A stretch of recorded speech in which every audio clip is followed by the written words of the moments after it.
Assalamualaikum warahmatullahi wabarakatuh. Selamat pagi. Perkenalkan saya Siti Nurhasana, NPM E1D019027 dari kelas C. Di sini saya akan memaparkan tugas pembentukan harga produk pertanian yang diampu oleh Ibu Rida Rizky Novanda. Untuk yang pertama, grafik di atas adalah grafik diskriminasi derajat ke-1.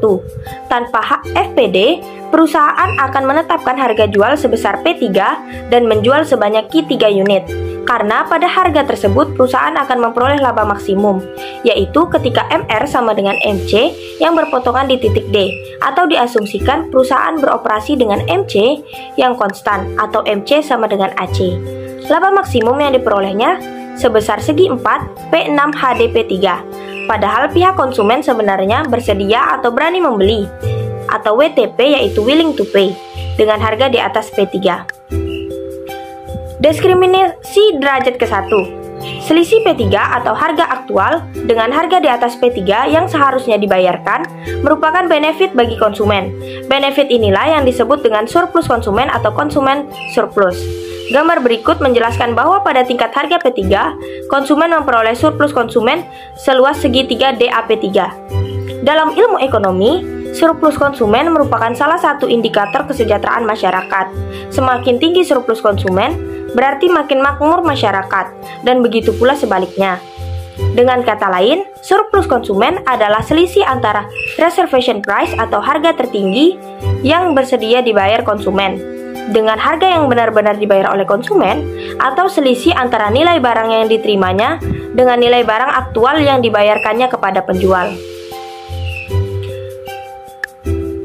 Dari strategi FPD, perusahaan akan menentukan harga yang berbeda untuk setiap unit penjualan hingga batas terendah di P6. Misal, harga ditetapkan pada P1, maka perusahaan akan memperoleh laba sebesar segi 4 P6 BP1 dan seterusnya hingga P6. Perusahaan tidak akan menetapkan harga di bawah P6 karena lebih rendah dari biaya atau unitnya atau AC.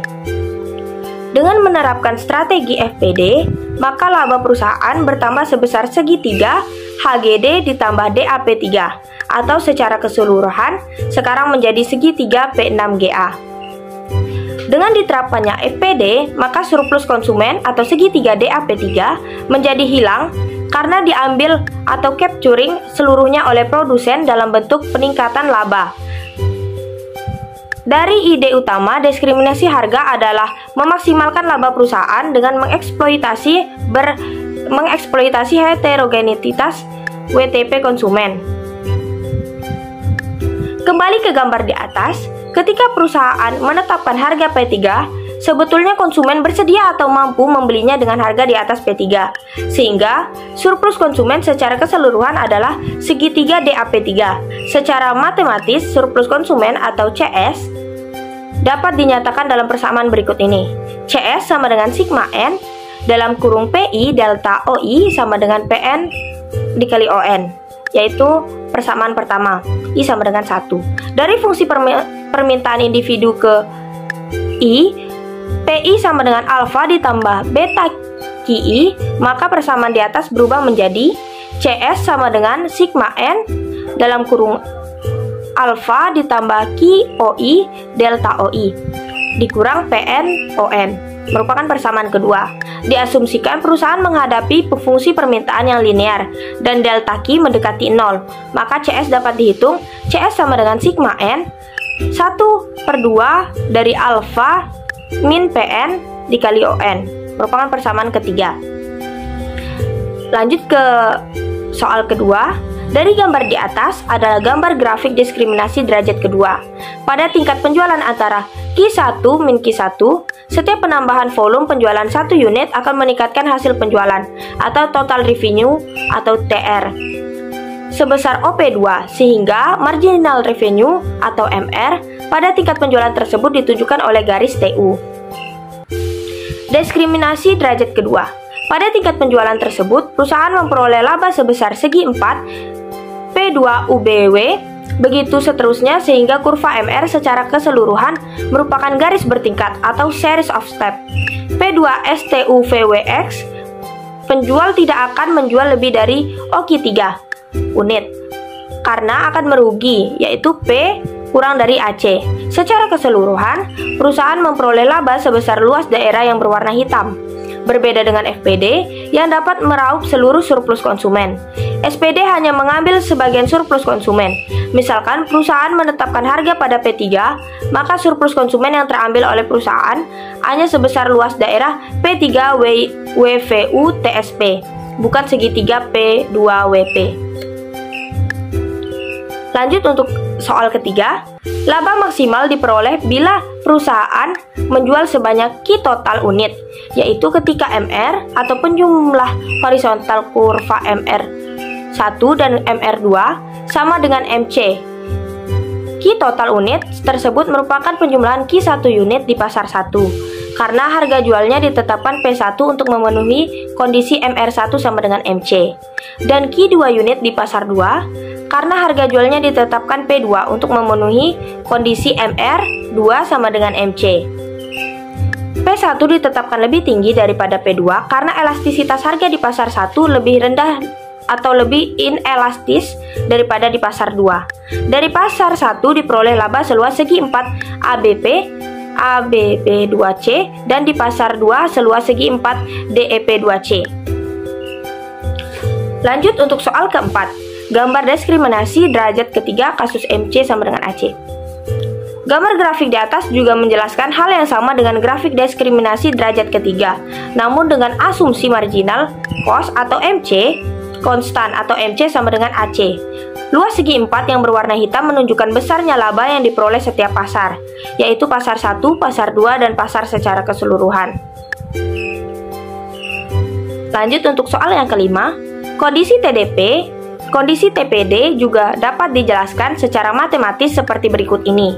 Misalkan perusahaan menghadapi permintaan di pasar 1, Q1 sama dengan 100 kurang 2P, dan di pasar 2, Q2 sama dengan 50 dikurang 0,5P. Maka TC sama dengan 10 Q ditambah 0,1 Q kuadrat sama dengan MC sama dengan 10 ditambah 0,2 Q. Yang pertama, A. Berapa elastisitas pasar 1 dan pasar 2 dan jelaskan perbandingannya. Q1 sama dengan 100 kurang 2P, Q2 sama dengan 50 kurang 0,5P. Jadi Q total sama dengan 150 dikurang 2,5P. Inverse demand function yaitu P sama dengan 50 dikurang 0,5 Q1, TR1 sama dengan 50 Q1 dikurang 0,5 Q1 kuadrat. P sama dengan 100 dikurang 2 Q2, TR2 sama dengan 100 Q2 dikurang 0,5 Q2 kuadrat. PT sama dengan 60 dikurang 0,4 total. Fungsi marginal revenue, MR1 sama dengan 50 kurang Q1, MR2 sama dengan 100 dikurang 4 Q2. Jadi MR total adalah 60 dikurang 0,8 Q total. Biaya perusahaan dinyatakan dalam bentuk persamaan. TC sama dengan 10 Q ditambah 0,1 Q kuadrat, MC sama dengan 10 ditambah 0,2 Q. MR sama dengan MC, 60 dikurang 0,8 Q sama dengan 10 ditambah 0,2 Q. Q sama dengan 50 unit.